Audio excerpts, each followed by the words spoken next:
Donc, je déclare ouverte la 18e cérémonie de remise du prix FIR PRI, qui est donc un prix académique prestigieux et aujourd'hui très reconnu, qui est aussi un des livrables portés fièrement par la commission recherche du FIR que je préside, que je suis très honorée de présider.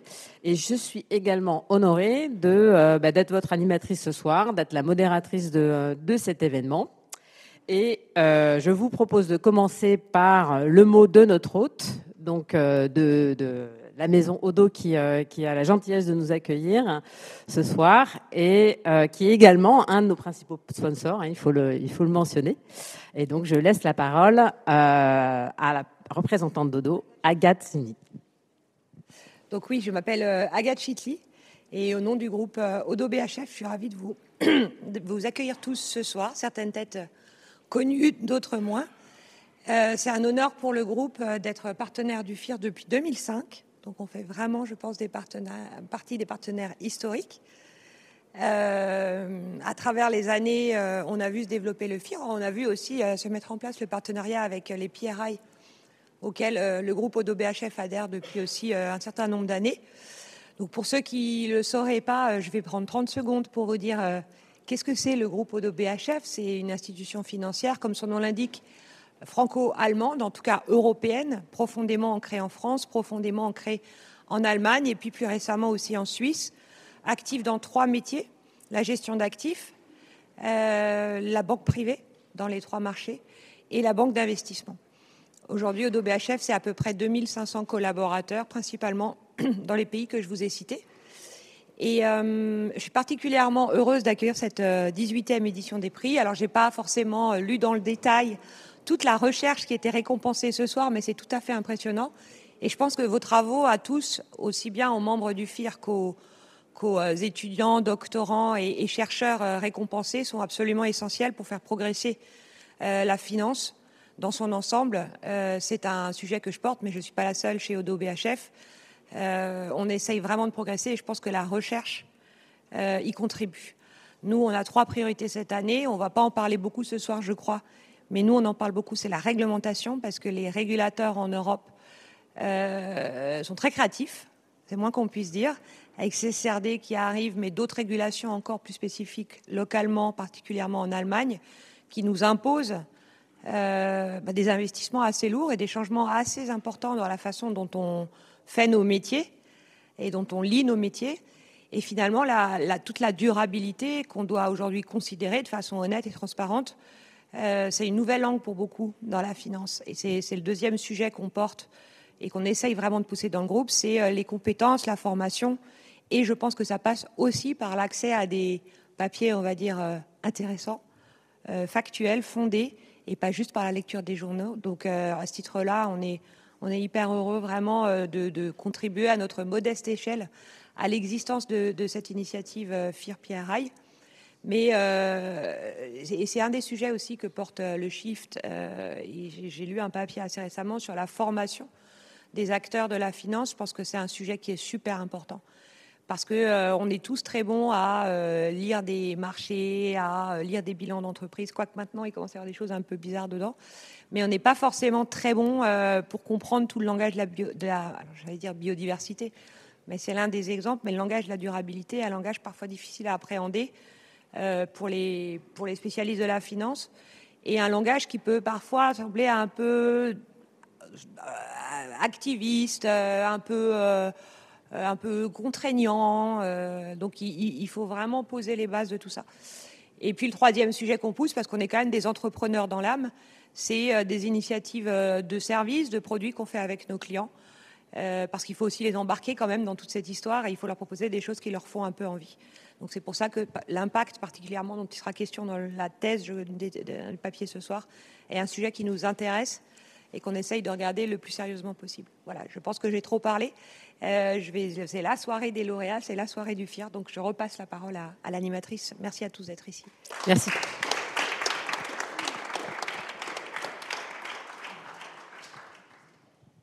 Donc, on va continuer cette cérémonie avec l'intervention de deux grands représentants du monde académique qui vont nous parler, en fait, je suis personnellement ravie de ça, du projet Manhattan sur la transition écologique, transition énergétique.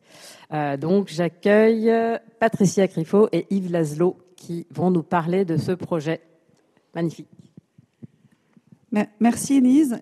Je ne vais pas parler beaucoup, moi je vais surtout laisser la parole à mon collègue Yves Laszlo, mathématicien de renom, je vais plus faire une introduction vraiment brève sur qu'est-ce que c'est que ce projet Manhattan et pourquoi j'ai signé cette tribune. Parce qu'en fait, donc le titre, le projet Manhattan, renvoie à un projet, le film d'Oppenheimer l'a montré, qui avait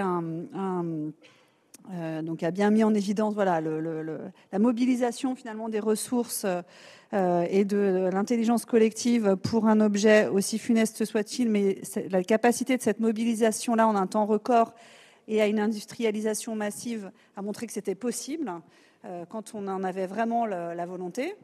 Et Yves m'a contacté il y a quelques temps pour signer une tribune qui s'intitulerait « Pour un projet Manhattan de la transition écologique », avec l'idée que en fait on est face à une urgence et on a besoin de mobiliser l'intelligence collective, la mettre au service de la transition écologique rapidement parce que les solutions existantes aujourd'hui ne marchent pas. Elles l'ont démontré. Alors moi, par habitude, je ne signe pas les tribunes, en fait, si je ne les ai pas écrites, et j'en écris jamais, ou rarement. Donc, ma première réponse a été de lui dire, écoute, c'est super, mais en général, je ne signe pas, sauf que là, je vais signer. Pourquoi je vais signer? Pour deux raisons. La première, c'est que il y a une véritable urgence et il y a un véritable constat d'échec des solutions existantes. Et puis la deuxième, c'est qu'elle était bien écrite et qu'elle était pertinente et qu'elle faisait appel à ce sens du bien, du devoir commun qui m'anime et qui, je sais, vous anime tous ici aussi dans cette communauté de la finance durable.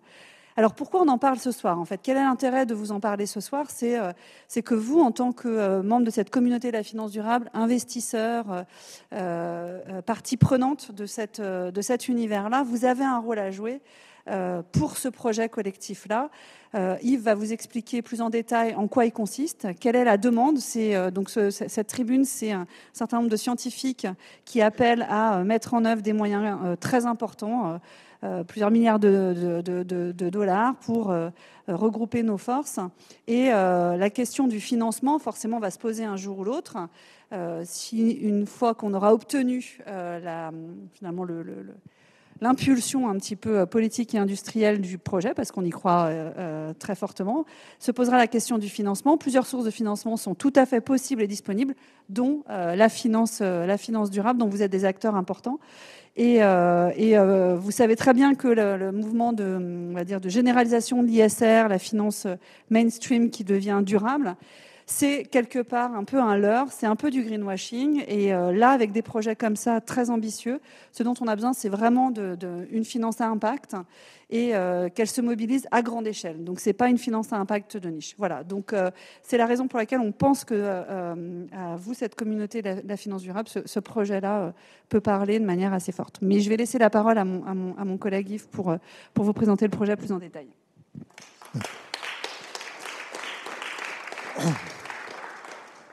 Donc, merci beaucoup de me donner parole. Merci beaucoup, Patricia.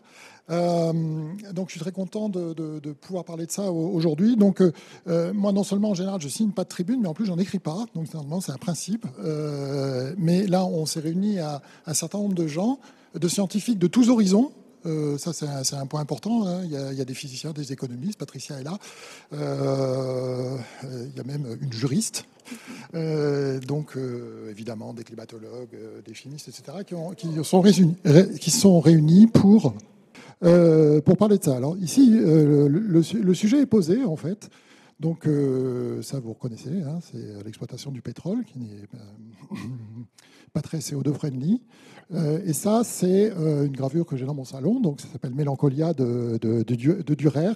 Et en fait, c'est des savants qui se posent des questions. Vous avez des symboles ici. Et puis, j'aime bien parce qu'il y a le soleil et la nature qui donnent un peu une perspective. Donc, c'est pour ça que j'ai mis ça. Bon. Alors, de quoi on parle? On parle de transition écologique. Donc, j'ai vu aujourd'hui à la radio, on a parlé Copernicus, plus 1,4 degré, etc. Donc, quelle est la phénoménologie? Où on en est du changement climatique? Est-ce qu'on est dans une transition lente, finalement? Donc, une adaptation à quelque chose qui se passe avec des phénomènes qu'on a déjà vus, etc. Ou est-ce qu'on est dans quelque chose de plus urgent et de plus important? Alors, si on regarde d'un point de vue phénoménologie, on a quelque chose qui est trompeur, c'est-à-dire en octobre il fait beau, il y a des gens qui se baignent, mais c'est un peu bizarre parce que 35 degrés c'est beaucoup en octobre. Et puis alors, ce genre de photos, je vous les aurais montrées il y a 10 ans, vous m'aurez dit oui, ça c'est en Afrique du Nord, hein, d'accord. Mais en fait non, c'est en France, au sud de la France, c'est jardin. Point de vue phénoménologique, j'ai envie de dire, donc ça c'est la météo en fait, hein, c'est pas le climat, c'est la météo. Puis alors des choses un peu plus inquiétantes. Ça, c'est les inondations de New York. Les phénomènes extrêmes augmentent de plus en plus. Okay, donc là, on se rapproche de la science, mais on est toujours dans la phénoménologie. Et puis ça, c'est un diagramme qui commence à être un peu affolant. Donc ici, c'est la moyenne des températures sur les 20 dernières années. Okay, alors, je ne sais pas si vous aimez les statistiques, mais normalement, à 95% de chances, vous êtes dans cette zone-là pour les températures, pour les évolutions de température. Okay, bon, sauf que en 2021, en 2022, on était sur la courbe. En 2021, on était sur la courbe orange, où on est déjà en dehors des pointillés, donc c'est anormal. Et pour la première fois, là, cette année, on quitte complètement la zone de confiance. Donc, il se passe quelque chose. Okay, donc, d'un point de vue phénoménologique, il se passe quelque chose. Est-ce que c'est le changement climatique? Est-ce que c'est El Niño? Est-ce que c'est autre chose? On ne sait pas, mais il y a quelque chose qui se passe, ça c'est sûr. Donc nous, on est plutôt des scientifiques. Donc il y a des gens qui ont travaillé. Donc ces gens sont réunis au GIEC. Et là, on s'aperçoit que, 1, les choses sont graves. 2, ça ne fait que commencer. Et 3, ça va très vite. Okay, donc S1, S2, S3, S4, S5 sont les scénarios du GIEC qui regardent les hypothèses d'émissions de carbone, c'est en gigatonnes. Et nous, on est à peu près entre S4 et F5 actuellement. Hein. Et en termes d'évolution de température, c'est ici. Alors, Al Gore est meilleur orateur que moi, donc lui, il fait des courbes comme ça, il monte sur des échelles, et au bout d'un moment, il n'arrive plus à aller jusqu'au bout. Mais en fait, c'est assez catastrophique. Comme vous voyez, 2000, puis là, on commence à démarrer, on est à peu près ici, et ici, ça s'écarte, ça s'écarte, ça s'écarte, et même en S4, on est déjà à 4 degrés. Okay, un scénario plus 4 degrés. Alors, plus 4 degrés, c'est les éléments extrêmes de température. C'est pour vous donner ici ce que ça donne. Je vous laisse lire. Donc, des périodes de sécheresse, des périodes d'ouragan, etc. Et puis, ça donne des choses pas très agréables. À 3 degrés, l'OMS, c'est 250 000 morts par an à cause du réchauffement climatique. Donc, sur la période, sur 20 ans, c'est 5 millions quand même. Bon, pour l'été 2022, on en était juste à 11 000, donc ça va, hein, c'est collatéral. Évidemment, des dizaines de millions déplacés par la sécheresse, ça c'est très difficile à en fait définir, parce que la notion de migrant climatique n'est pas si claire. Mais en tout cas, c'est par millions. Bon, les rendements du blé, etc. Donc, ce que je tire de là, c'est que vous soyez phénoménologique ou scientifique, on est dans une situation d'urgence, et on est dans une crise vraiment existentielle, parce qu'à plus 2 ou plus 3 degrés, vous êtes vraiment dans des problèmes qui sont absolument catastrophiques. Alors là, il y a 2 attitudes. Soit vous mettez la tête dans le sable, vous attendez que ça se passe, okay, et soit vous dites il faut agir. Okay. Nous, ce qu'on propose, c'est d'agir, et d'agir vite dans une situation de crise. Okay. On peut... Donc, la conclusion qu'on a, c'est qu'on n'est pas donc dans une évolution, et que cette urgence climatique est en fait une crise qui est comparable à ce qui se passe dans une guerre, où vous avez un phénomène nouveau qui va arriver de façon très violente et qui va avoir des impacts très forts dans un temps très court. Okay, et d'autre part, ce qui est différent par rapport au conflit précédent, c'est que sa forme est inédite. La forme est complètement planétaire. Et en général, on s'attend à ce qu'une guerre soit de durée finie. Si on ne fait rien sur le changement climatique, ce n'est pas si clair. Alors, qu'est-ce qu'on propose de faire ? On s'attaque à ça. Alors, la crise climatique, on peut avoir on peut avoir une idée, bon, de toute façon, ça va avant tout toucher des pays où il fait très chaud, ça va toucher l'Afrique, ça va toucher l'Asie, c'est pas des zones de grand business, enfin l'Asie si, mais l'Afrique, c'est pas des zones de grand business, etc. Enfin, ces photos, c'est en France. Hein. Ça, c'est dans les Pyrénées, cette photo, ça a été prise. Hein. Donc, d'habitude, on a l'habitude de voir ça dans des déserts quasi sahariens, ça, c'est en France, dans les Pyrénées. Ça, cette courbe de température, plus 10 degrés par rapport aux moyennes standards, c'est en France cette année. Donc, il y a deux piliers pour lutter contre ces effets-là. Il y a le pilier que j'appelle le pilier des usages, le pilier de la sobriété. Donc, ce sont des questions d'ordre sociétal. Bon, vous voyez les quelques avions qu'il a là. Bon, pour l'instant, les avions, ça dégage pas mal de CO2. Construire des avions, c'est une catastrophe, hein, parce qu'il y a du métal dedans, des choses comme ça.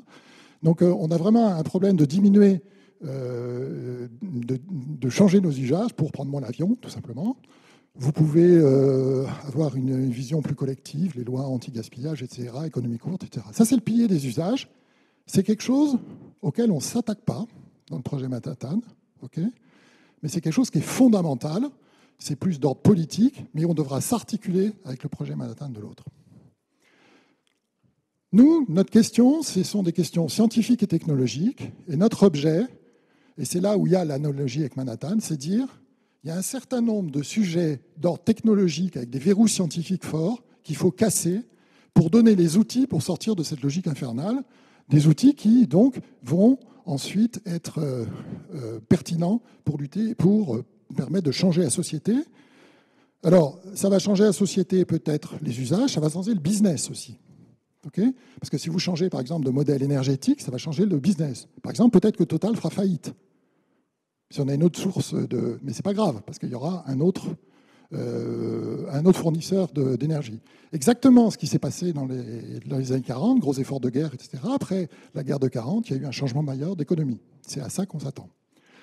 Alors, de quoi on parle comme exemple de problème? Premièrement, il y a un problème de choix. Ça, c'est quelque chose qu'on fait très mal en France. Donc, il faut choisir les enjeux stratégiques les plus pertinents et qui sont adressables dans un temps relativement court. Je pars 20-25 ans, on a les objectifs 2050, voire 2055. Donc, on a ces objectifs-là. Donc, le projet Manhattan, c'est un projet à durée déterminée de 25 ans.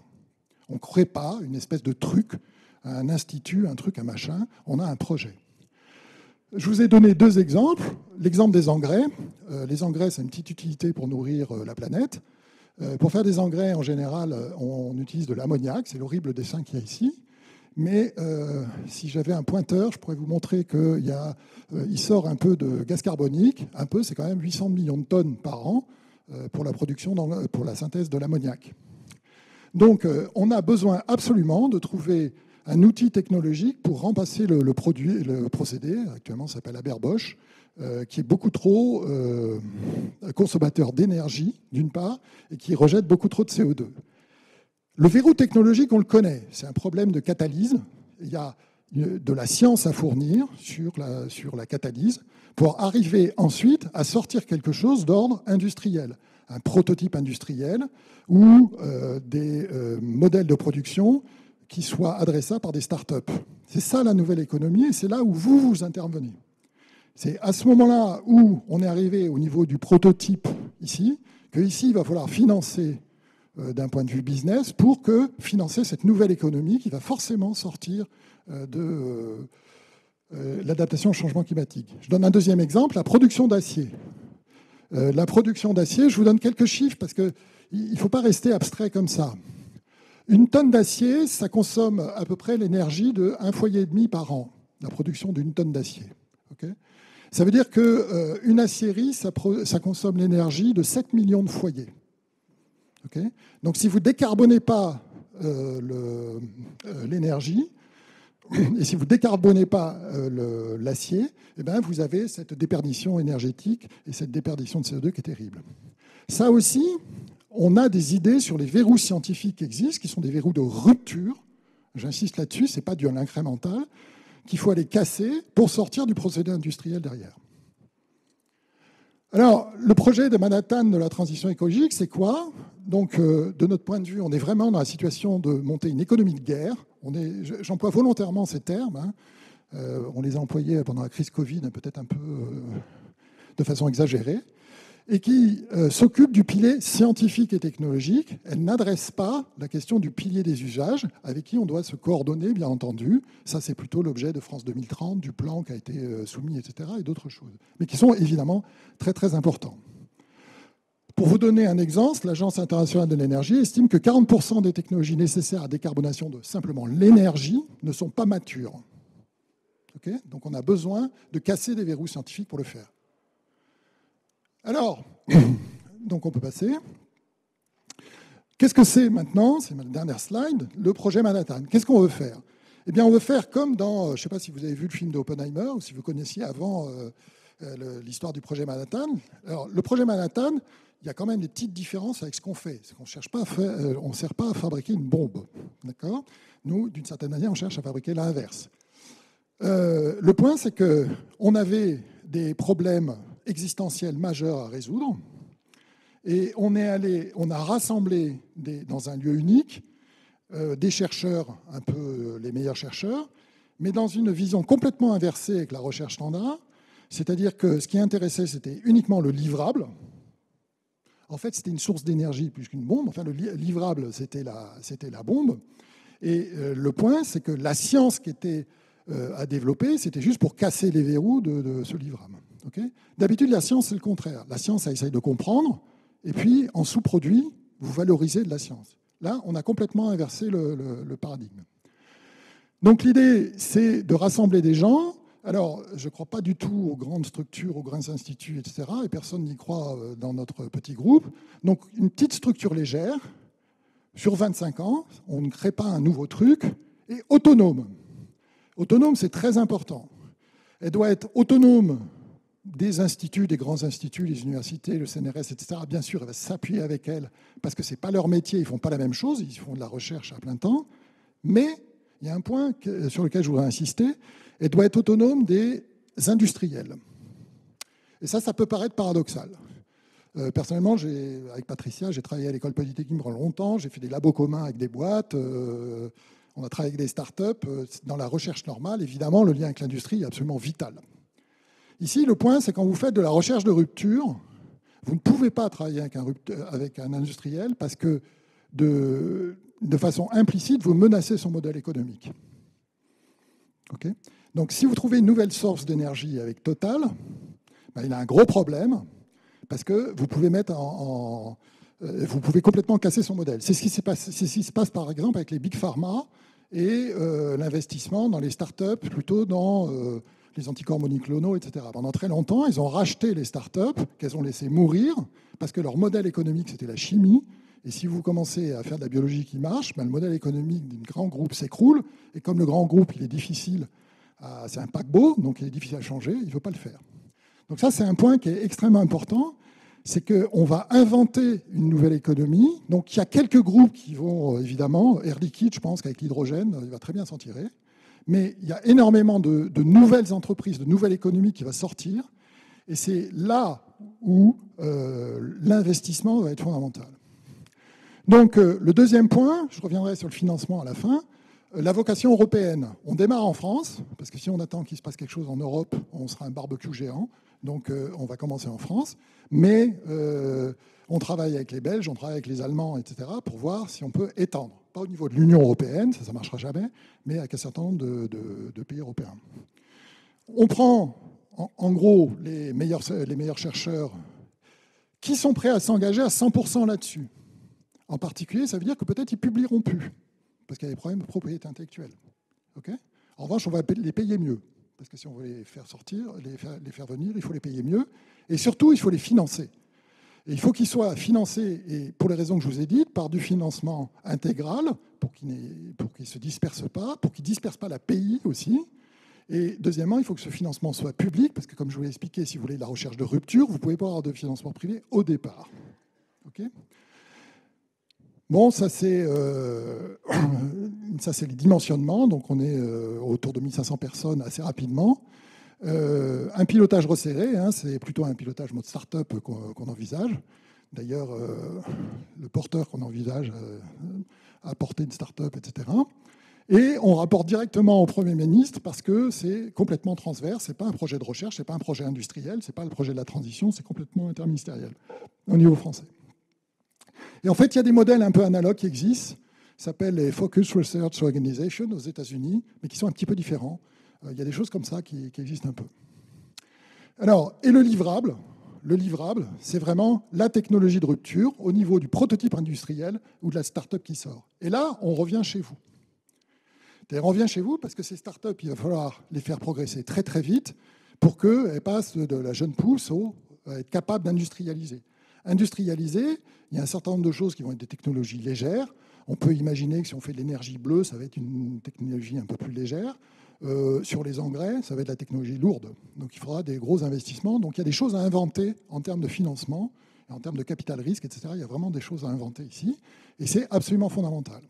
C'est ici des financements par des fonds dédiés, parce qu'il va falloir qu'ils comprennent la technologie dans le modèle économique. Donc ça, je ne pense pas que ça puisse être des fonds généralistes, même si ce n'est pas ma spécialité, je ne pense pas que ça puisse être des fonds généralistes. Le point sur le financement, on finit là-dessus. Tu peux mettre la dernière slide. Non, ça on peut passer, ça c'est la... Oui, non, remonte, excuse-moi. Donc on a dimensionné le projet avec un budget qui est de l'ordre de 1 milliard d'euros par an, ce qui paraît beaucoup. Alors 1 milliard d'euros par an, en fait, c'est peanuts, hein, parce que c'est 0,1% du PIB, enfin même pas, du PIB français. Moi, le truc qui me frappe, c'est qu'en fait, c'est en dessous de la marge d'erreur du calcul du PIB. Donc, c'est beaucoup d'argent, mais en même temps, c'est très peu. En même temps, on a une dette qui est totalement insupportable. Donc, on ne peut pas réendetter le pays pour plein de raisons. Et donc, on a réfléchi, enfin Patricia surtout, à des modes de financement où on pourrait trouver de l'argent. C'est le rôle du politique, évidemment, de choisir les financements, qui pourraient venir en partie de France 2030. Bon, il y a le grand tabou du crédit impôt recherche, mais de flécher une partie du crédit impôt recherche là-dessus. En fait, les industriels récupèrent leurs billes à la fin, puisqu'on a de l'API qui sort, etc., de l'activité. Ça peut être une très légère augmentation, ça chère à Patricia, de la taxe sur les transactions financières. On passerait de 0,3 à 0,33, ça marcherait. Donc, c'est vraiment... Bon, il y a de l'argent qui dort dans la caisse centrale de réassurance qui ne sert absolument à rien. Donc voilà, en fait, le financement n'est pas un problème. Donc... Oui, mais ça, c'est compliqué parce que récupérer une partie de l'évasion fiscale, il faut arriver à aller chercher l'évasion fiscale. Moi, je sais où il est, là, l'argent. Là, c'est juste la volonté politique. Bon, ok, moi je ne sais pas. Mais donc, si on sait où elle est, l'évasion fiscale, ça serait très bien. Ce que je veux dire, c'est que c'est un financement qui est en fait peanuts. Le point, c'est qu'il faut évidemment dimensionner, et je vais finir là-dessus, au niveau européen. Niveau européen, donc ça veut dire qu'on arriverait à une quinzaine de milliards par an si on était au niveau européen. Alors il faudrait voir comment on fait fonctionner le réseau. Mais il ne faut surtout pas attendre. Si on attend au niveau européen, c'est terminé. On sera mort d'ici là. Mort, au sens. Le projet sera mort, on sera là. Voilà. Donc, pour conclure, il y a un journaliste de l'IB qui m'a dit « Mais vous êtes gentil, vous, mais vous trouvez ça, pas ça un peu naïf, votre truc vous arrivez 4-5 illuminés, là, en disant « Vous me donnez 1 milliard par an, vous me faites un chèque, et puis je vais être indépendant de tout, et puis je vais vous sauver la planète. » Bien sûr qu'il a raison. Simplement, il y a deux façons de voir. Alors, il y a une façon de voir, alors ça dépend si on est snob ou pas. Donc, soit c'est l'euro million. L'euro million, évidemment, on n'a aucune chance de gagner. Mais en revanche, 100% des gagnants ont joué. Et là, ils ont changé leur vie. Et en plus, ça ne leur coûte rien, parce qu'un billet d'euro million, ça ne coûte rien. Alors, si vous êtes snob, vous pensez au pari de Pascal, c'est la même chose. Donc, ça, c'est le point. Le deuxième point, c'est qu'il y a, dans l'histoire, des moments où il y a des convergences qui sont totalement improbables, qui fait que des choses bizarres fonctionnent. Il se trouve que là, on discute avec le gouvernement, un peu assez haut niveau d'ailleurs. Il y a des députés de tous sens qui viennent nous voir. Il y a une question écrite qui a été posée. Ça devrait apparaître dans le projet de loi de finances. Voilà, donc on va voir. En tout cas, on pousse tout ce qu'il faut et on a besoin de vous pour nous aider, pour pousser, et puis ensuite pour financer quand sortiront les premiers résultats. Merci.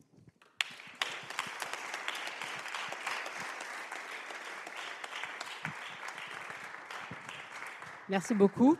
Alors on va continuer, poursuivre en donnant la parole aux partenaires du FIR dans l'orchestration de ce prix, prix FIR PRI. Et on accueille donc Anna Hig, donc responsable France des PRI, qui va nous donner le mot des PRI.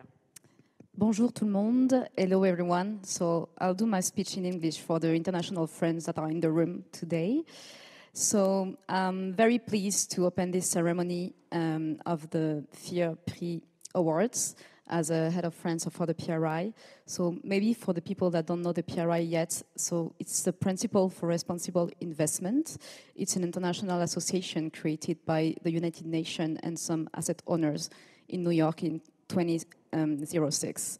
We have now 5,000 signatories in the world, mostly asset managers and asset owners, and we have 400 signatories in France. So we are very proud to support the FIR Prix Awards since 2011. It's a very important initiative because it shows how an international association can support local initiatives and how local initiatives can resonate ahead of the French frontiers. Each year, we have several experts from the PRI that review all the applications that are made for the prize. This year, this review was coordinated by Julie Hammer-Monard, who is senior analyst in the EU policy team, and also with several other colleagues from academic team and the data team. About maybe a few words about the academic program at the PRI. So we have an academic network with 12,000 people. We have academics and researchers from responsible investment, economics, finance, law, sociology, and also some practitioners from responsible investment area.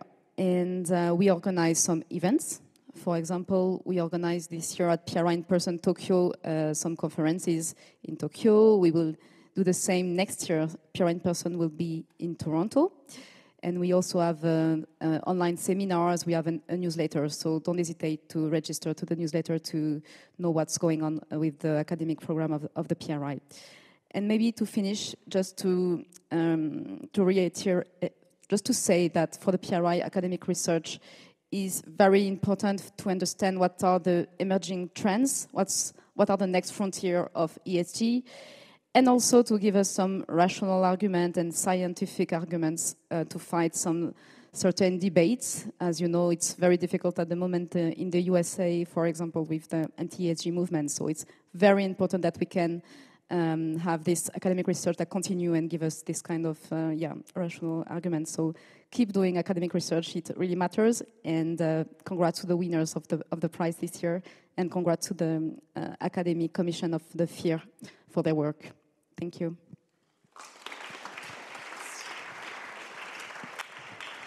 Merci beaucoup. Donc maintenant, on va rentrer un peu dans le détail du CRU 2023 du prix FIR PRI. Donc c'est la 18e édition, comme je le disais. Si on regarde un peu dans le rétroviseur, eh bien en fait, c'est plus de 1000 lauréats alumni qui composent le réseau en fait des privés du prix. Comment? Combien? 100, pardon, excuse-moi, une centaine. Mais si on prend tous les candidats qui ont postulé à un moment à ce concours, à ce prix, on a une communauté extrêmement large, extrêmement riche. Peut-être pour vous dire aussi que dans le cadre de la commission recherche, on va essayer de faire vivre cette communauté. Donc on réfléchit à des possibilités. Donc régulièrement, on accueille des lauréats, des participants. On commence à avoir effectivement un réseau de chercheurs qui peuvent irriguer aussi les événements et les interactions du FIR, des membres du FIR avec la communauté de la recherche académique. On a d'autres projets, effectivement, de recenser aussi un peu toute cette recherche et de revenir un peu sur toute cette somme de connaissances extrêmement riches que constituent les archives du prix FIR PRI qui continuent à être très, très dynamiques au travers des travaux qui sont produits par tous ces chercheurs. Donc 2023, alors on va vous présenter donc cinq travaux, cinq lauréats, plus en fait dans les faits, mais 5 équipes en tout cas de chercheurs qui ont été primés. Peut-être juste aussi vous décrire en pratique comment ça se passe, un jury et une décision, une sélection de lauréats dans le cadre de ce prix. En fait, on va vous en parler, mais il y a un jury d'académiques et un jury de praticiens. On se réunit à plusieurs reprises. On a 2 tours. On a des discussions animées qui mêlent en fait plusieurs aspects, plusieurs critères dont on tient compte, des critères qui sont très rigoureux, liés à la qualité académique, l'originalité de la recherche, mais aussi l'intérêt pour la sphère de la finance. Et ce qu'on peut dire, c'est que ce CRU 2023, il est intéressant. Pourquoi ? On a parlé tout à l'heure de la réglementation qui effectivement s'impose aujourd'hui beaucoup à la sphère financière et aux investisseurs qui se disent responsables. Mais on observe en fait dans les travaux qui ont été présentés et qui sont primés qu'on passe beaucoup de la théorie finalement à la pratique. Vous verrez que dans le CRU dénominé, on rentre dans cette mise en musique, mise en pratique de comment est-ce qu'on fait pour concrètement intégrer le ESG dans une gestion, dans une stratégie d'investissement. Qu'est-ce qui se passe concrètement quand les conditions de financement dépendent de l'ESG ? Donc ça, c'est un premier aspect qui est important dans ce CRU, dans cette saison 2023. Et puis, il y a aussi la demande ESG, c'est-à-dire les préférences des investisseurs, des épargnants, des intervenants qui intègrent ces sujets ESG dans leur allocation d'actifs. Voilà, donc on est vraiment dans le vif du sujet, on rentre dans le dur. Voilà un petit peu le ton du CRU 2023. Alors on va avoir l'intervention de Céline Louche, qui est la présidente du jury de ce prix FIR PRI 2023, qui ne peut pas être là pour la simple bonne raison que désormais elle est professeure en Nouvelle-Zélande à la Waikato Business School, professeur business et society. Et donc, elle est en train de déménager, donc elle ne pouvait pas être avec nous ce soir, mais on a une petite vidéo et ça serait une manière pour elle de donner son mot. Everybody, it was a great pleasure to be chairing the 2023 FIR PRI Finance and Sustainability Award Committee. The prize reflects the growing importance of the sustainable finance field and the role it can play in accelerating the ecological and social transition. Sustainable finance is certainly not easy. It is full of uncertainties and ambiguities. It is a field under construction. Several milestones have been set, but a lot still needs to be developed, discovered, and tested. Research is therefore essential. This is where the FIR PRI Award plays an important role. By bringing together academics and practitioners, the award contributes to stimulate discussions. It creates bridges between researchers, teachers, students, and practitioners, while maintaining a critical eye. By recognizing academic research and pedagogical initiatives, it provides visibility to a complex subject and encourages the actors to explore and expand the boundaries of the field. This year we received a great number of submissions. They were all of very high quality and addressed a wide range of topics. I want to thank all the people who have submitted to the award. Not only we enjoyed reading your submissions, but we certainly have learned a lot from them. And of course, a huge and hearty congratulations to the winners. Your work really stood out in terms of originality, rigor, and relevance. The award not only considers academic quality, this is essential but not sufficient. It also and equally considers the originality of the subject or the approach and the impact it has or might have on the field. These different parameters may sometimes seem paradoxical, and it can lead to a lot of discussions and even disagreements. But that is precisely where the richness of the award lies. I am very sorry that I could not be with you today to celebrate this moment. I would have loved to be present, but at the very moment you are listening to this video, I am moving to the other side of the world, to New Zealand, where I have started a new position at the University of Waikato. The FEAR PRI Award is very dear to me. 18 years ago, in 2005, I had the honor and pleasure to receive the award for my PhD. It was a very special moment. Receiving the award is the acknowledgement of months or years of work. As academics, we publish in journals, but receiving an award coming from practitioners and our peers really means a lot. It certainly helps us in our career, but it also provides tons of energy to continue exploring and engaging with the field. It was also a very special moment for me, as in 2005, when I received the award, I was standing there, just like you are, but in my arms, I had my daughter, and she was just 1 month old. Last week, she turned 18, the same age than the award. So once again, I want to congratulate the winners. I believe you are all in Paris today, so enjoy this fantastic moment. I also want to take this opportunity to thank the jury members. Thank you for your hard work and diligent evaluations. I want also to thank the FEAR for organizing the award this year, but also the last 17 years. And of course, the sponsors and partners without which this could not have been possible. So have a great and memorable celebration, and who knows, maybe I'll see you in New Zealand.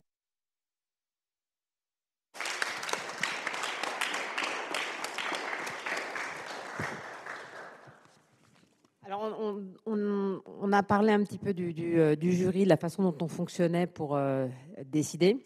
Maintenant, on peut s'arrêter aussi sur la composition de ce jury, qu'on peut dire très diversifié. Et, la diversité est probablement une caractéristique assez dominante. Donc, vous avez ici le panel académique. Cette diversité, elle est de genre, mais elle est aussi régionale. Académique, vous voyez, il y a des écoles de commerce, il y a des universités, il y a aussi des instituts.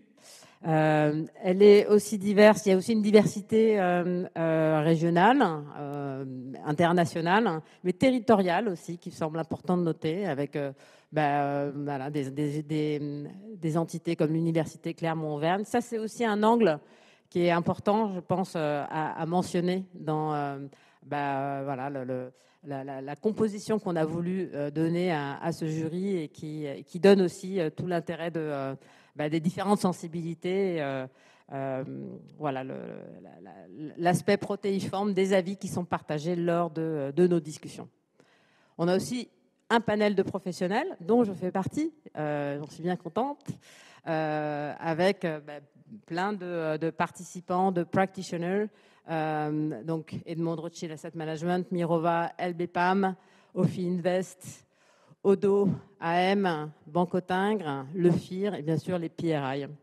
Et donc ça fait des conversations qui sont parfois insolites entre voilà, des gens qui sont plutôt théoriques, plutôt avec une rigueur académique, et puis des gens comme dont je fais partie, qui sont sur le terrain et qui vont peut-être voir d'autres aspects dans la qualité de la recherche. Et c'est ça qui fait la richesse du prix FEAR PRI. Alors on va commencer, on rentre dans le vif du sujet, avec donc pour la première section, le meilleur mémoire de master, qui est remis à Amélie Gouraud, et donc qui s'intéresse, alors The Integration of ESG Data into the Valuation Models of Asset Managers. Donc je vous ai parlé tout à l'heure de cette caractéristique, hein, on passe de la théorie à la pratique. Là on est dedans, hein, donc comment est-ce qu'on fait quand on est gérant de portefeuille pour intégrer l'ESG, au-delà de cocher une case voilà, de dire je suis socialement responsable. Eh bien, c'est de ça qu'il s'agit dans ce travail qui a été produit par Amélie Gouraud et qu'on va accueillir. Voilà, pardon.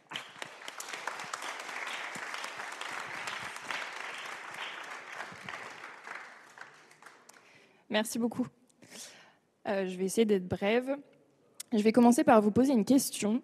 Quel lien peut-on faire entre le refus d'agrandissement d'un magasin Zara par la commune de Bordeaux en raison des suspicions sur le groupe Inditex d'avoir recours au travail forcé des Ouïghours en Chine, la création de Carbon Works grâce au rapprochement de Suez et Fermentalgue pour créer des plateformes industrielles de captation du carbone, ou encore la stratégie du groupe SEB de travailler sur la réparabilité de ses produits électroménagers et de lancer Répare un SEB, un lieu dédié à l'économie circulaire. A priori, peu de choses. Et pourtant, si un asset manager devait investir dans ces différentes sociétés, il y a de fortes chances que ces événements soient pris en compte dans sa décision d'investissement. Car ces 3 scénarios sont liés par le lien invisible des données ESG dont la publication a explosé ces dernières années. Ces exemples montrent que ces données sont multiples, denses et recoupent des réalités diverses, et pourtant elles deviennent de réels éléments clés dans la prise de décision des gérants professionnels. Au-delà finalement de leur pertinence, de leur matérialité, comme diraient certains, la manière dont les investisseurs les abordent peut aussi varier et déterminer finalement leur stratégie d'investissement. Screening négatif ou positif, best in class, best in universe, investissement thématique ou encore intégration des données ESG dans les modèles financiers sont parmi les stratégies les plus communément évoquées. C'est donc sans surprise sur cette dernière stratégie que s'est concentrée ma recherche, avec notamment pour objectif d'apporter à des asset managers, mais aussi des évaluateurs professionnels qui travaillent pour ces gérants, des réponses à cette question. La littérature a montré que les pratiques ESG des entreprises peuvent avoir un impact significatif sur la valeur, risque plus faible, rentabilité plus élevée, flux de trésorerie plus important, ou encore résilience multipliée face aux fluctuations du marché. Donc finalement, comment est-ce que cela peut se traduire dans les modèles d'évaluation et en particulier dans le fameux discounted cash flow ? Concrètement, 2 méthodes émergent. La première, un ajustement sur les flux de trésorerie, donc techniquement parlant, les revenus, la marge d'exploitation, la rentabilité, les CAPEX, qui montre que l'ESG affecte les sociétés à 2 niveaux. Le risque spécifique de l'entreprise, on parle alors d'une approche de protection de la valeur, ou ses opportunités futures, et dans ce cas-là, on parle de création de valeur. Et puis, une deuxième méthodologie d'ajustement du coût du capital, capturant principalement le risque du marché, donc le niveau de résilience des entreprises ayant un profil ESG fort. Si on reprend mes exemples du début, Zara est une controverse, donc un risque réputationnel susceptible de détruire la valeur de la société. Le rapprochement Suez-Fermentalgue est un impact CAPEX pour l'entreprise, donc un coût à court terme, pour une création de valeur espérée supérieure grâce au développement important du marché de la capture carbone. Dans le cas de SEB, il s'agit d'une adaptation de son business model, guidée par la croissance du marché du reconditionnement et de la réparation, mais aussi possiblement par la raréfaction des ressources nécessaires pour produire des biens neufs qui, à long terme, pourront impacter le business de cette société. Une fois ce cadre posé, j'ai échangé avec 17 gérants professionnels pour essayer de saisir leurs sentiments à ce sujet. Les conclusions sont les suivantes. Du côté des gestionnaires d'actifs, lorsqu'ils pratiquent l'intégration ESG, le font davantage sur le coût du capital.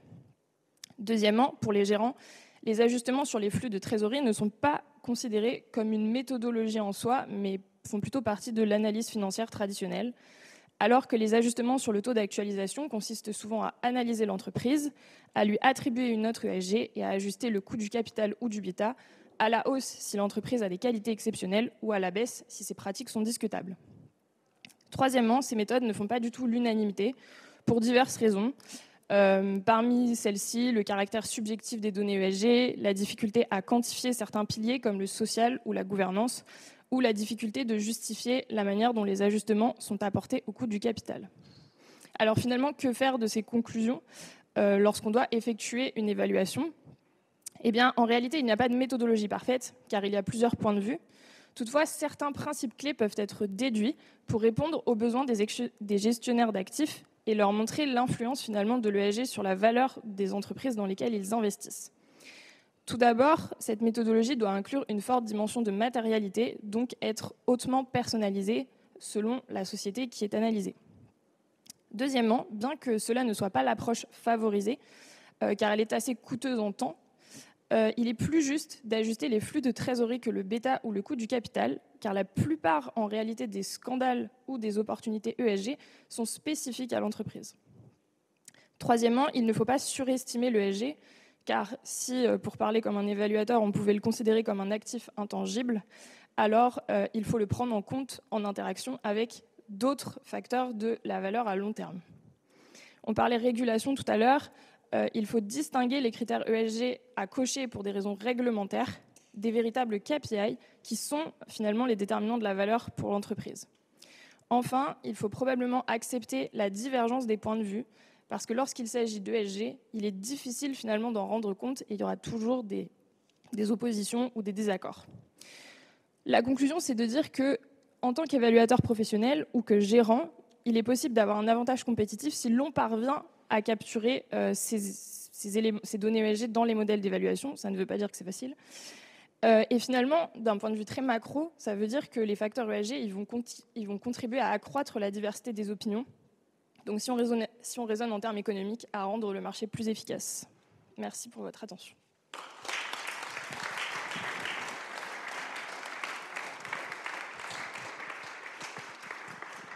Alors, on poursuit avec donc le deuxième prix, bourse de recherche, qui est attribué à, j'espère que je vais bien prononcer, Eleonora Frappini. Donc, des travaux, le travail s'intitule Financial Constraints and Emission Intensity. Et donc là, on va parler de financement.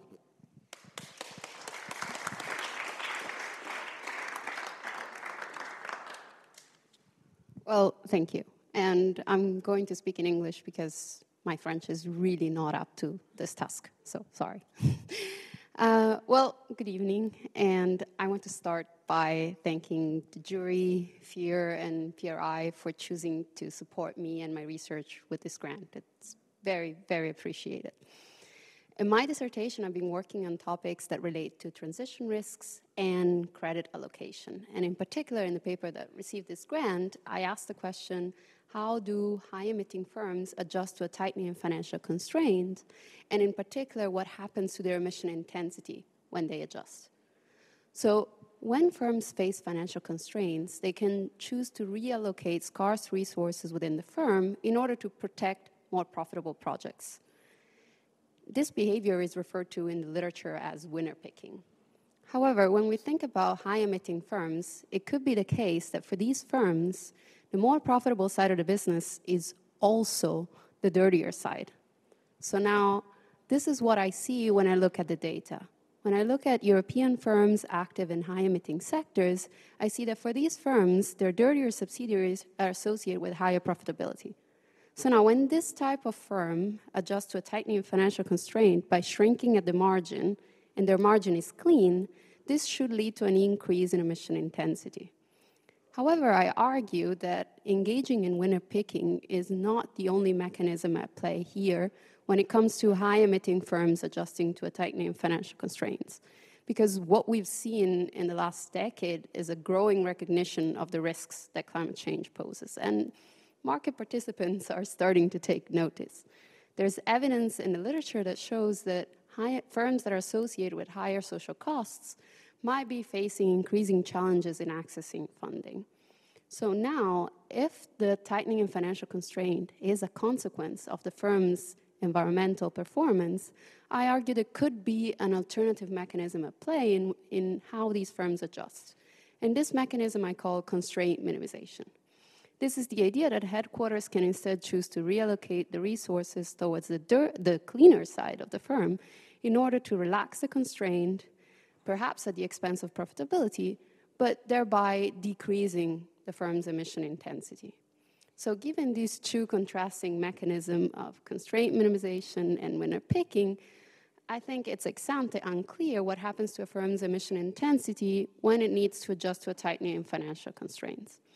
So what I do in the paper is provide a simple theoretical framework to model these two mechanisms, but ultimately, whether these mechanisms are reasonable and relevant, I argue it's an empirical question.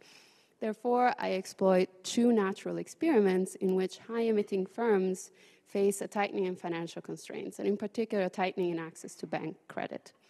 And what I see is that when a firm faces a tightening financial constraint that is unrelated to their environmental performance, they contract at the margin and engage in winner picking. However, when they face a constraint that is correlated with their environmental performance, they can engage in constraint minimization. So I argue that this work is relevant for policymakers that are interested in designing financial regulation to manage transition risks in the financial sector, while at the same time preserving dirty firms' incentive to invest in their sustainable projects. Thanks.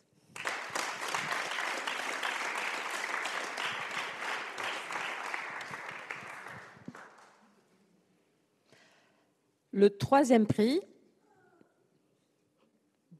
voilà, donc la meilleure thèse de doctorat, Martin Lowdy, je ne sais pas si j'ai bien prononcé, Sustainable Investment Preferences and How They Are Delegated. Et encore une fois, là on parle à nouveau de préférence ESG. Je vous en avais parlé un petit mot, je vous en avais dit un petit mot tout à l'heure, et c'est un des premiers exemples parmi les travaux qui ont été primés.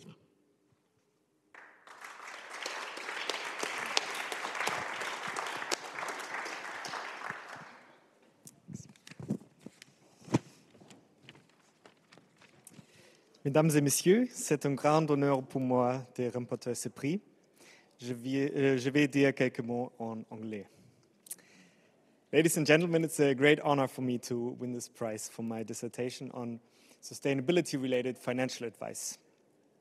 The dissertation is motivated by a recent amendment to the EU-wide MiFID II regulation, according to which financial institutions are now required to elicit their clients' sustainability preferences. Through this regulation change, sustainability has now found a natural entry point into consultations between financial advisors and their clients. In my dissertation, which consists of 3 distinct chapters, I explore implications of this for both household investors and financial institutions. In the first chapter, I consider implications for pricing. I show that revealing their sustainability preferences to their financial advisors may be detrimental to retail investors as it may cause them to pay higher fees. In a study involving 415 professional financial advisors in the US and Europe, I show the presence of price discrimination, where advisors exploit client sustainable investment preferences to extract additional profits. Clients can circumvent being charged higher fees if they can signal to their advisors that they have high financial market knowledge. In the second and third chapter, I consider whether information provided by financial institutions affect household investment behavior. I collaborate with a large European universal bank to communicate information to retail investors and to observe subsequent behavior. My results show that financial advisors may foster sustainable investing by providing information to clients during a buying decision, specifically information about related others' inclinations towards sustainable investing raises the amount allocated to stock funds labeled as sustainable. This information, however, does not affect later buying decisions of the retail investors that I observe. In contrast to buying decisions, selling behavior is less influenced by new information on the sustainability of firms. I find that retail investors do not sell stocks even after scandals that expose socially irresponsible business practices of firms in their portfolio. Interestingly, though, I find that investors react more subtly to this information by spending dividends more quickly when they are paid out by scandalous companies. With my work, I hope to contribute to assessments of the merit of sustainability-related financial advice as a policy tool to better translate households' preferences for sustainability into investment behavior.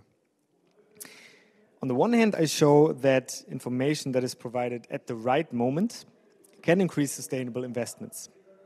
My results indicate that while new information does not affect investors' propensity to sell non-sustainable assets, it can increase investors' propensity to buy sustainable assets. On the other hand, I show that financial advisors also turn their clients' sustainability preferences to their advantage through price discrimination that may threaten the long-term attractiveness of sustainable investments. I would like to thank my co-authors, Paul Smeets, Thomas Pauls, Andreas Hacketal, as well as Max Großmann for their contributions to the dissertation. And I would also like to thank the jury for reading and evaluating my work, and of course, the organizers of this great event. Thank you very much.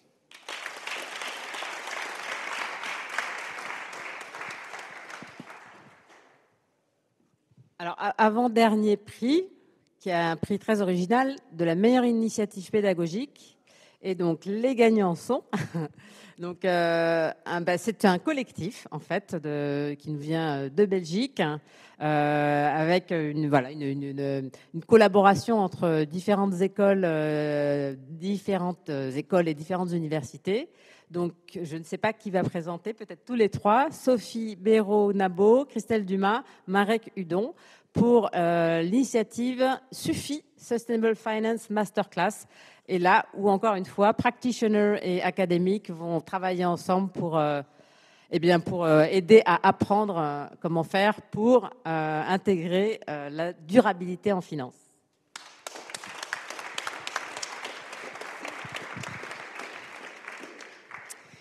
Merci beaucoup. Ouais, ah oui, ok. Là, sur l'estrade. Ok. Ok, bonsoir à tous. Alors moi je suis Sophie Béraud-Nabeau et je vais commencer par parler un petit peu de la genèse de ce projet. Je me souviens très très précisément du moment où nous avons discuté de ce projet de Masterclass of Sustainable Finance avec mes deux collègues et néanmoins amis, Marek et Christelle. C'était un coffee break d'un événement organisé par Triodos à Bruxelles. Il y a déjà quelques années, c'était le moment où on voyait défiler pour la première fois des lycéens dans la rue pour le climat. Et avec Christelle et Marek, on se disait que la montre commençait à tourner et qu'il fallait absolument agir. Et que c'était bien d'enseigner d'autres manières de faire de la finance dans nos auditoires respectifs, à l'ICHEC pour Christelle, à l'Université libre de Bruxelles pour Marek et à Namur pour moi, mais que le temps nous manquait. À l'époque, je me souviens très bien, il y avait le GIEC qui venait de publier, encore une fois, un rapport provisoire assez alarmant, et on se disait qu'on n'avait pas le temps que les étudiants que nous formions dans nos universités atteignent les positions de pouvoir pour changer le monde. Donc il fallait toucher des gens qui étaient déjà en position de pouvoir.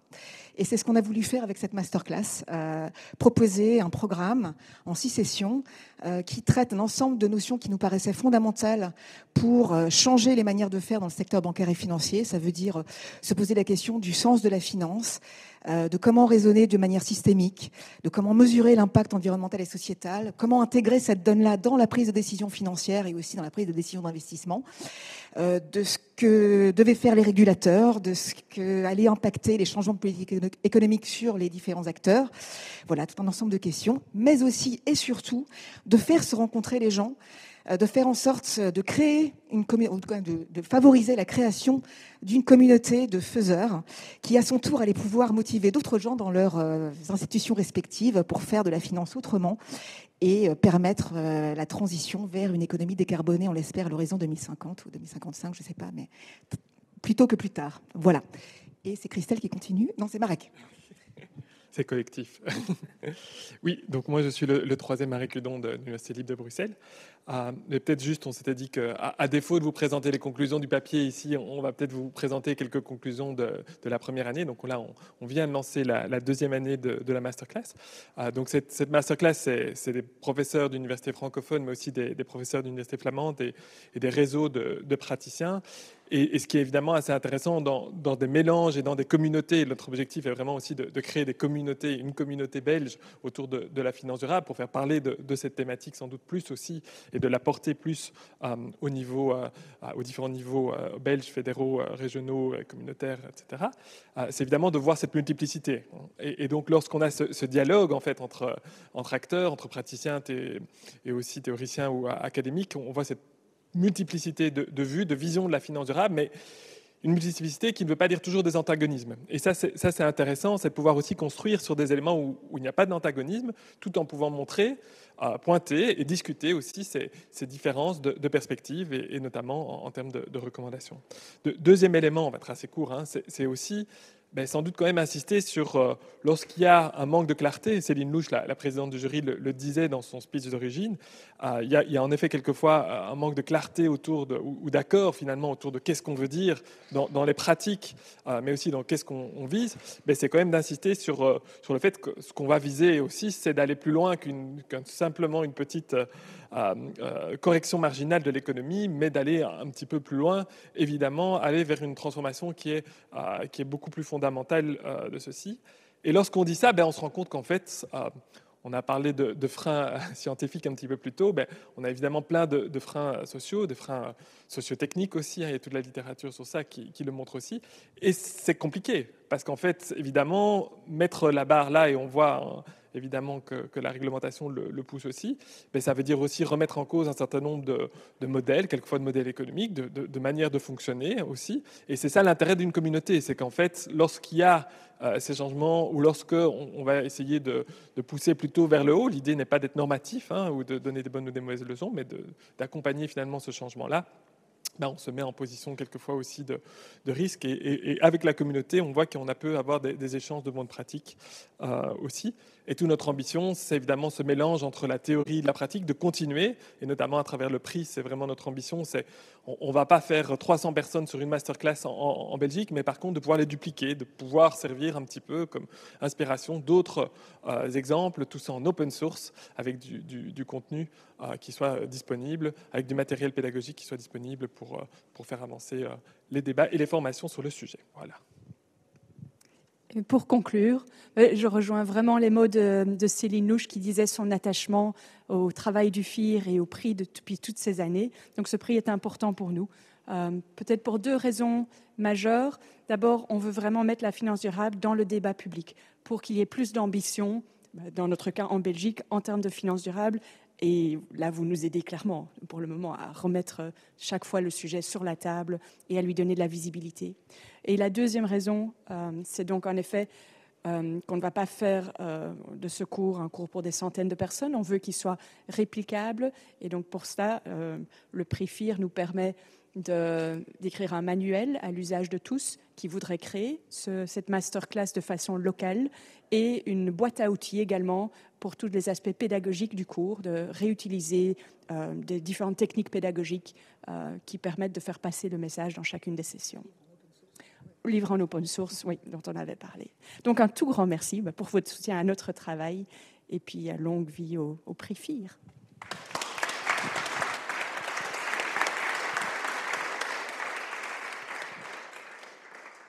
Voilà, et on termine avec le prix pour le meilleur article publié.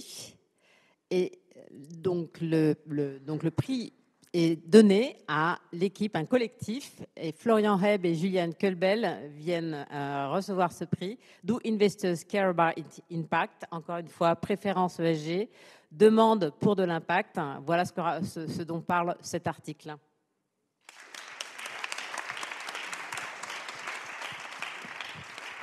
Right, thanks.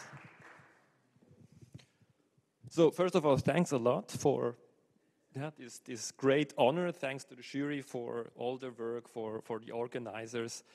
Yeah, first of thanks, and Julie, I think you also wanted to add some personal words, right? Afterwards. Afterwards, okay, good. Then I start with the serious part, like the content. So this project started out with an earlier research project in which both of us and other co-authors investigated the impact of sustainable finance products. So we did a broad review of the existing scientific evidence on how financial products can actually drive change in the real world on important societal and global challenges. And we found that the evidence base is surprisingly small.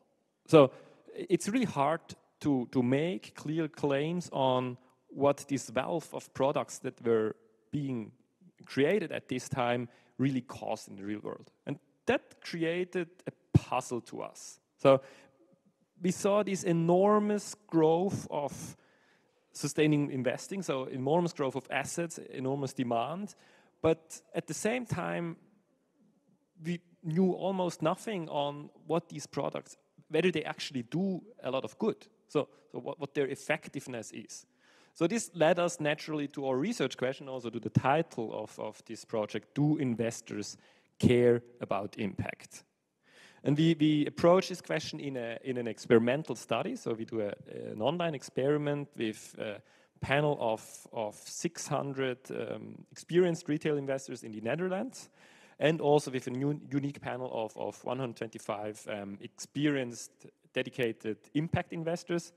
And we found, yes, sustainable investors, they care about impact in the sense that they are willing to pay substantially for investments that have an impact. But at the same time, we find that the amount of impact doesn't really matter. So in our experiments, we use 2 investments. They differ by a factor of 10 in the real world impact. And we find no significant difference in investors' willingness to pay between these 2 investments.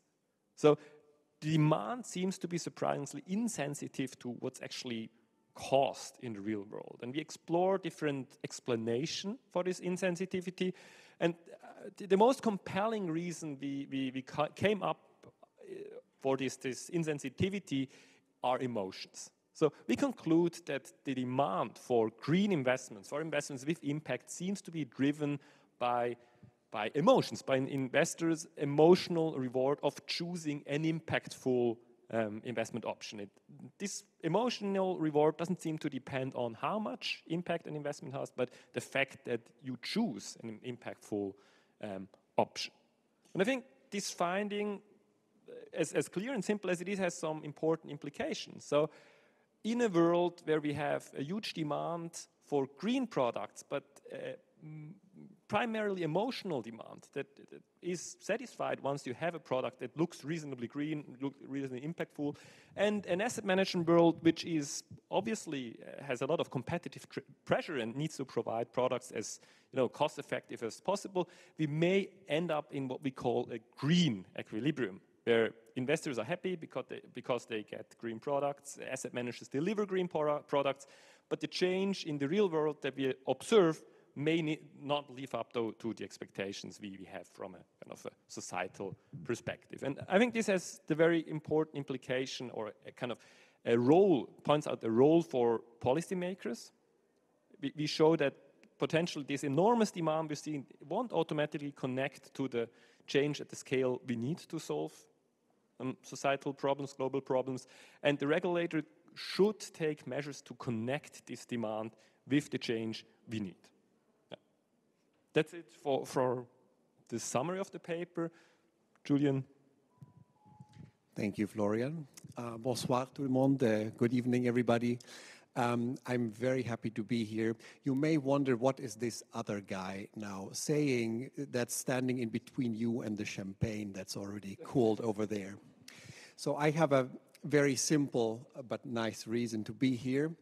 And that is similar to what Céline said before, that award I won 10 years ago in the same very nice forum for, I think it was the best student paper it was called, had a huge impact in my life. It looked nice on the CV and it helped, getting onwards to other positions and meeting people. But the real impact was this, that at the time, it was a trip to Paris. I had I had a girl who I was very much in love with, and she came with me, because I said I have this ceremony, I'm winning a prize, and she also came, and I had the nice opportunity to sort of dedicate the prize to her. And it's now exactly 10 years later, and we heard the good news, we're winning another prize. I was extremely excited because that very lady, well, back then, 10 years ago, the day after we got engaged, because it was Paris, I won a prize, it was exciting times. And I'm glad to say she's still here to join me for the second prize. So,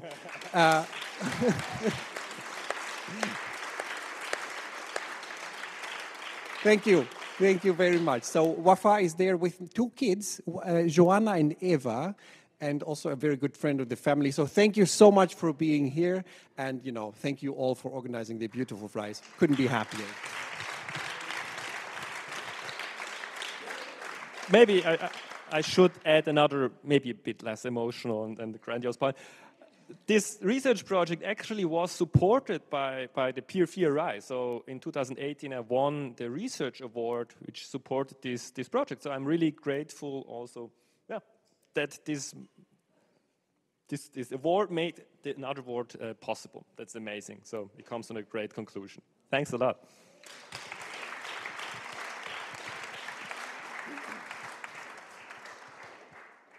Merci beaucoup.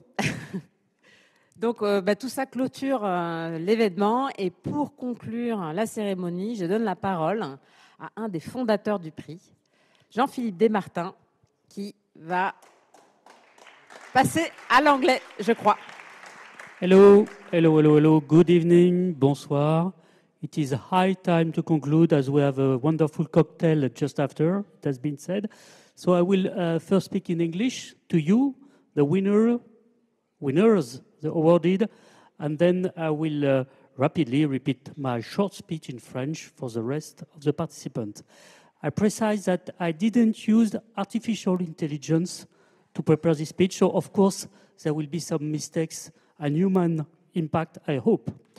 Donc je vais d'abord m'adresser en français aux lauréats et ensuite reviendrai vers vous, les participants, en français. Et donc je n'ai pas eu recours à l'intelligence artificielle pour ce petit discours. I would like first to greet Claude Jouven, the other co-founder of these awards, who unfortunately is not present for health reasons tonight, but we think to him. So I'm speaking tonight directly to you, the winners. You joined a family. I'm happy to see that you came with the family, so thank you for the coordination. But a large family, which is already 18 years old and welcomes well over 100 members. It's almost a tribe now. And this family, this tribe, is not a club of the happy few, but that of merit, rewarded by your peers from the academic world and practitioners. It is a result of your work, your rigor, your convictions, your innovation capacity, your ideas, your perseverance. And we are proud of you because you are our common future. This year, we once again have a great diversity of rewarded works with 4 women and 6 men at the top of the poster and many countries in the spotlight. Belgium, France, Germany, Italy, Netherlands, Switzerland, and I forgot some. A special mention to our jury chairwoman, and she told us a story who was of the first winners. I can only hope that some of you, will join one day this jury and also be chair of the jury. 2 points to conclude. I'd like to underline once again the loyalty and fidelity of the sponsors who have often been there for 10 years, 15 years, and also ever since the creation of the FIR and PRI Awards. And of course, today I'm very happy to quote especially Odo, BHF, because tonight we are here in their head office, and they have been of the roots of these awards. We too often criticize the world of finance for its short-termism, not to salute the long-term commitment of the sponsor theirs, without whom these prizes would not exist. Last but not least, I would like to once again pay tribute to Mr. Valéry Lucas-Leclin, who left us prematurely 4 months ago. He played a pioneering role for our responsible finance community for 25 years in France and abroad. He was perfectly aware of the importance of increasing cooperation between academics and practitioners.